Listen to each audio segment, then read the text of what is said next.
উড়তে উড়তে তাপে নৃত্যের ছায়া, সেই নৃত্যের তালে এবং ছন্দে হতে চলেছে সরস্বতী।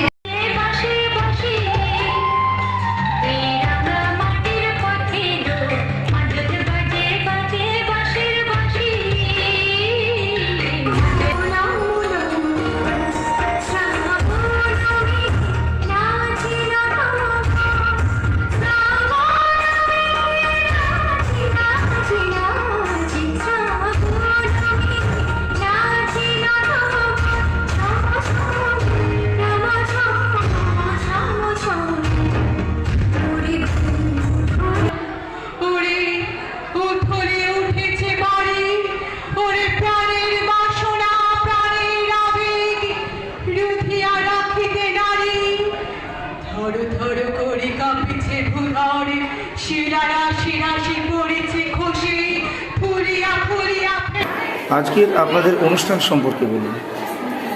আজকের অনুষ্ঠানটা আমার স্কুল সরস্বতী ডান্স একাডেমি, আমি মধুবর্ণা ধর্মমণ্ডল।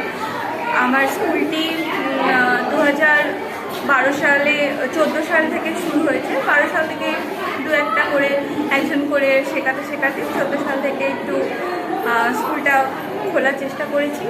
আজকে অনুষ্ঠানটা আমার স্টুডেন্টদের নিয়ে হঠাৎই অনুষ্ঠান করা, খুব বেশি প্ল্যান প্রোগ্রাম ছিল না, মানে খুবই স্বল্প কয়েকদিনের মধ্যে অনুষ্ঠানটা করা হয়েছে। আজ অনুষ্ঠানে উপস্থিত ছিলেন কোনপুর থানা সিআই সাহেব, কোনপুর ব্যবসায়ী সমিতির সদস্য সুবোধ রায় এবং আরও অনেকে ছিলেন। আমার গুরু ছিলেন অরুণ কুমার বিশ্বাস, বিবেকানন্দ সাহা ছিলেন তবলাবাদক, আরও অনেকেই ছিলেন উপস্থিত। এই অনুষ্ঠানটা ইতিপূর্বে করেছেন না এই প্রথম? না, এরকম আমি বিভিন্ন অনুষ্ঠান করি আমার স্কুলে, যেমন 25শে বৈশাখ প্রতি বছর ভোরবেলায় প্রভাত ফেরি করে অনুষ্ঠান করা হয়। তো লকডাউনের মাঝে বন্ধ ছিল, তারপরে আমার বেবি হওয়াতে অনুষ্ঠান করতে পারিনি গত বছর, ওই জন্য এই মঞ্চে এরকম বড় করে অনুষ্ঠান আমার প্রথম। তাছাড়া আমি বসন্ত উৎসবে প্রোগ্রাম করি, রোড শো করে, কিন্তু এইটা প্রথম করলাম। স্কুলের পক্ষ থেকে কি শুধু নৃত্যের অনুষ্ঠান হয় নাকি অন্য কোনো আইটেম রয়েছে? না, শুধু